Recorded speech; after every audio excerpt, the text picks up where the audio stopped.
You will hear about the African Union. Yes, it exists. But what is the effect of the African Union in reality?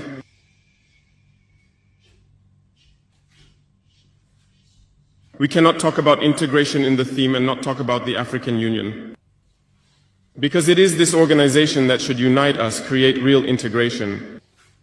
But we regret to see these wars that persist on the African continent, killing millions of young people. And that this organization, which has heads of state, with armies, is unable to organize itself to support certain countries. The Union is not just a word. The Union is a symbol. And we, the youth, should learn a lesson from this situation to unite, to make integration a reality. Hello and welcome to our channel. We are Renaissance Multimedia, a truly Pan-African platform, and we greet you wherever you may be watching us from around the world. May the spirit of goodness always be with you. On this platform, we shall always look at various issues that borders on leadership and mental health, particularly the mental state of many of our leaders in Africa and beyond, and how it affects society. And today's content is one of them. On the 17th of January 1961, we killed Patrice Lumumba because the Belgians said so. One useless man then laid the foundation for what the DRC became today. DRC as in the Democratic Republic of the Congo. And the man in question is Mobutu Sese Seko. On the 13th of January 1963, we killed Sylvanus Olympio, the first duly elected president of Togo. And we did it because the French said so. Look at Togo today. On the 20th of October 2011, we killed Muammar Gaddafi because America and Europe wanted him gone. He died on our hands. Look at where Libya is today. Perhaps one of the most painful orgies was how we killed Thomas Sankara on the 15th of October 1987. He was transforming his country mentally and in many ways, and the French wanted him gone. They were angry that he was rebuilding his country the way they are using our wealth to build their own countries.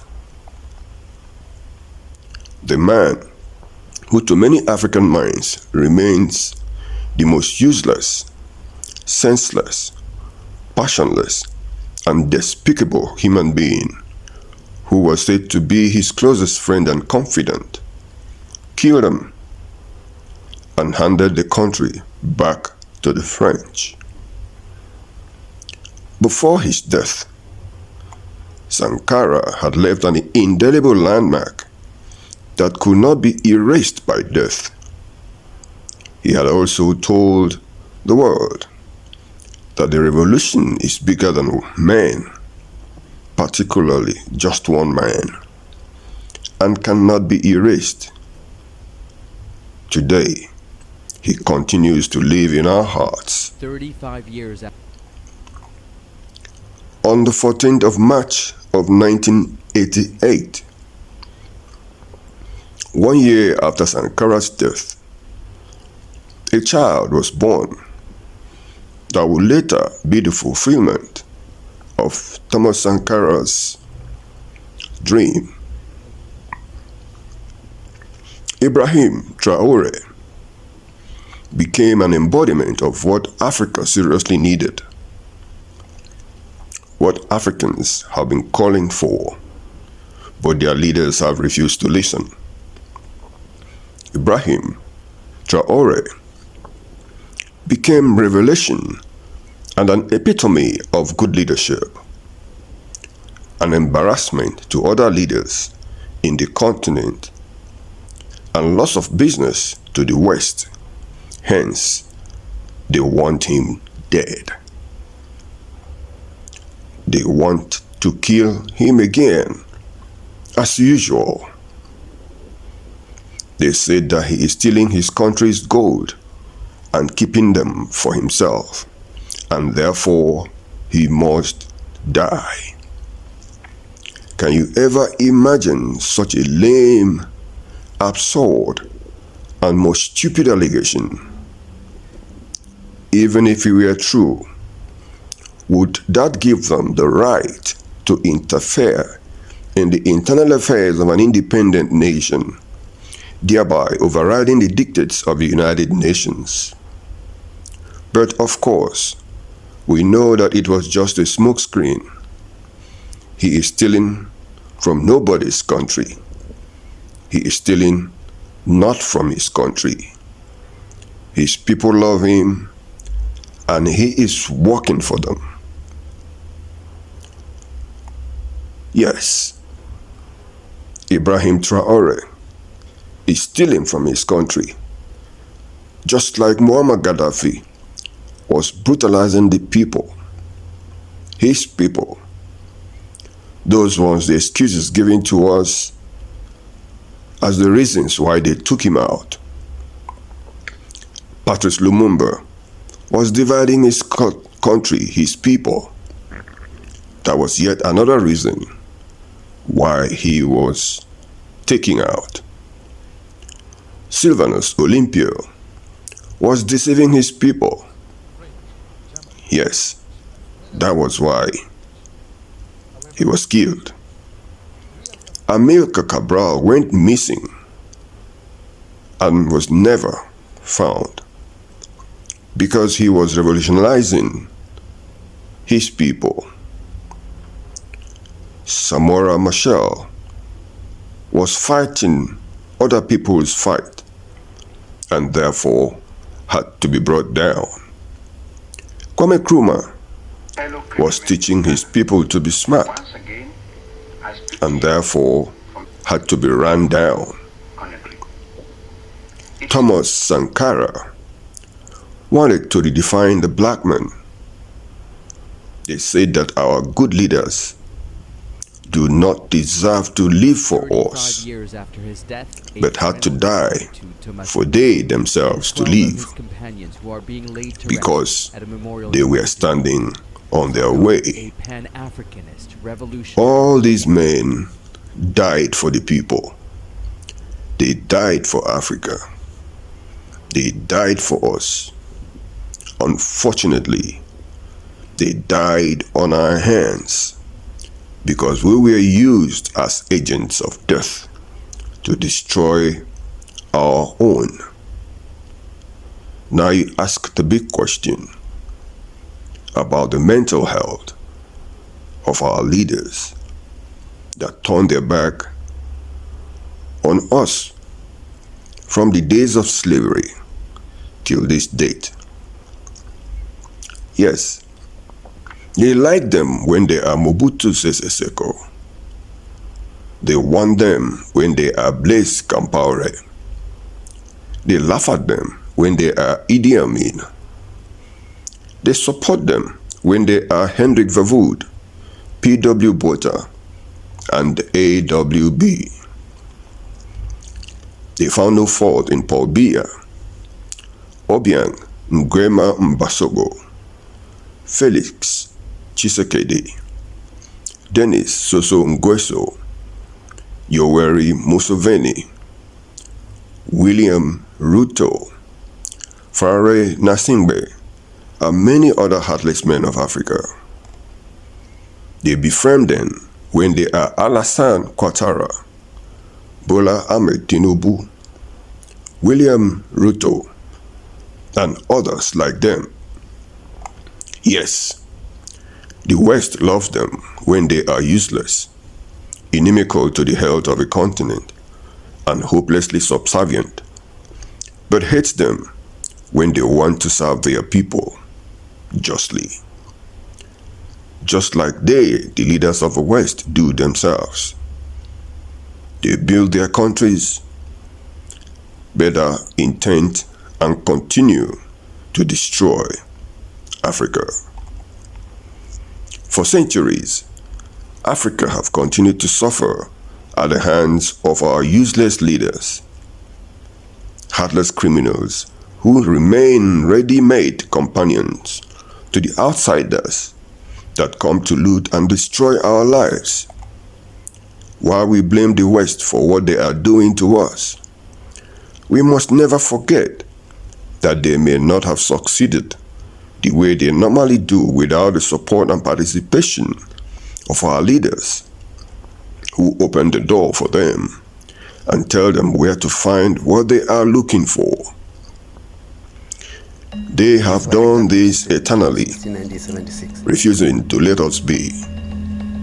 They don't want us in their world, calling us all sorts of names, defining us whichever way they want, telling us to leave them alone, and yet they will never stay away from us. They have never stayed away from us. They don't want us, but they cannot live with us. It is very sad and ironical how they use our leaders to destroy us. Ibrahim Traore told us about the handiwork of Alhassan Ouattara and others in the ECOWAS, and we will never forget. The handiwork of Barack Obama in Libya will never be forgotten. Nigeria is still struggling with its interference in the 2014 elections as the President of America. Now, another black man has appeared on the scene, telling us of how our dear Ibrahim Traore is enriching himself with the gold of his country. What a disaster. They have come again. Yes, their president told us to leave his country alone. He chased away many of our people and has continued to do so. He locked his door on our faces and told us that it is America first and that we are shit people from shit countries. Now, the same people want the head of our president because he is working for us. They told us that he's stealing our gold, not theirs. We didn't ask them to fight for us. We didn't ask them to intercede on our behalf. They told us to stay away from them. While we are trying to do that, and while our president is trying to build a place suitable for us to stay, they want him dead. It is such a macabre, senseless, baseless accusation that is laughable. Macron lives in France, but has his microscope always on the African continent, because we are the lifeline of his country. Africa is the oxygen of the West. We are their wealth, their power, their everything. That is why they cannot do without us. They want to kill our president. They want to kill our Ibrahim Traore. But he is not just our president. He is a symbol, an ideology. He is the ghost of the past, the ghost of Thomas Sankara, the ghost of all the martyrs that died in the cause. Of course, he is the fountain of our revolution. He is the bravest of them all.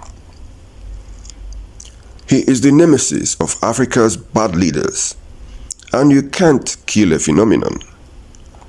Ibrahim Traore is a phenomenon.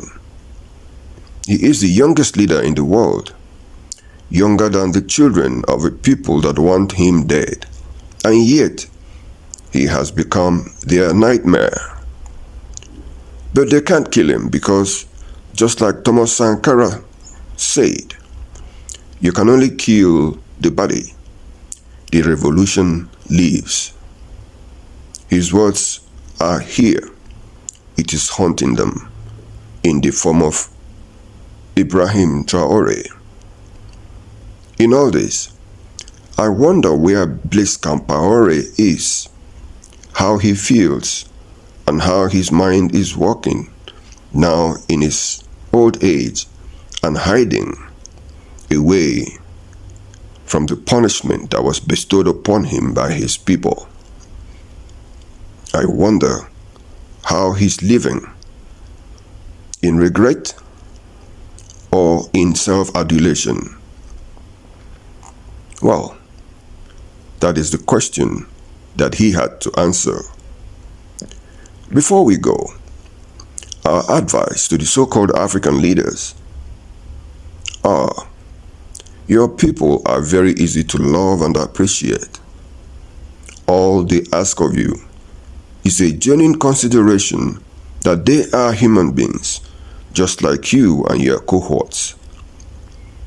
All they ask for you and from you is an opportunity to live and live well, if only for a change, and they will always reciprocate. They deserve and reserve the right to live and live well. All Ibrahim Traore is trying to do is show his people and African children that they come first.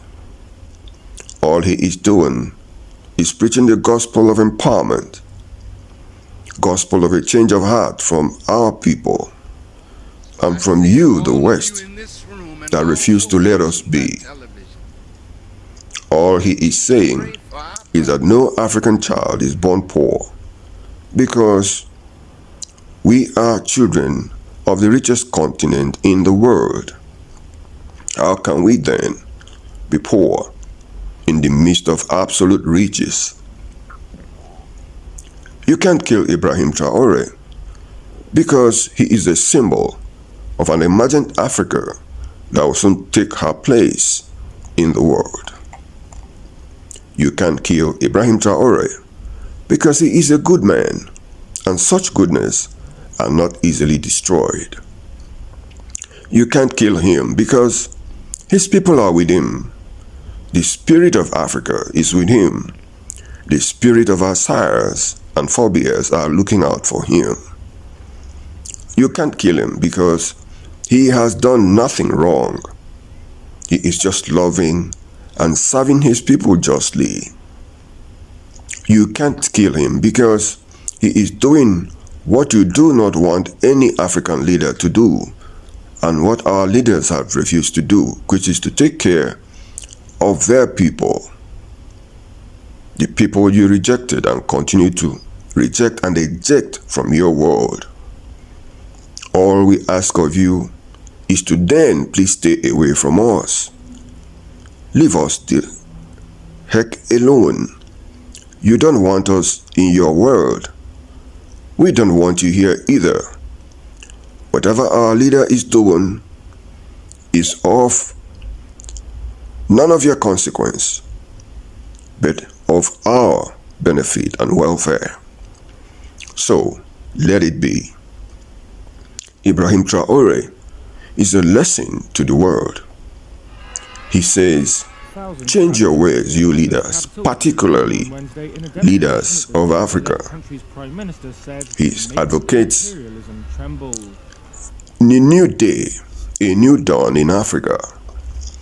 He advocates for absolute renaissance in our approach to issues in the continent. He advocates for unity, progress of Africans, and the black man in general. Until we meet again, please subscribe to our new channel. Press the notification bell so that YouTube will send you our next video. Like and comment, and we promise to commune with you. But until then, God bless Ibrahim Traore and all true and genuine African patriots. God bless you, children of Africa. God bless you, Africa's diaspora. Peace in the world. Keep well.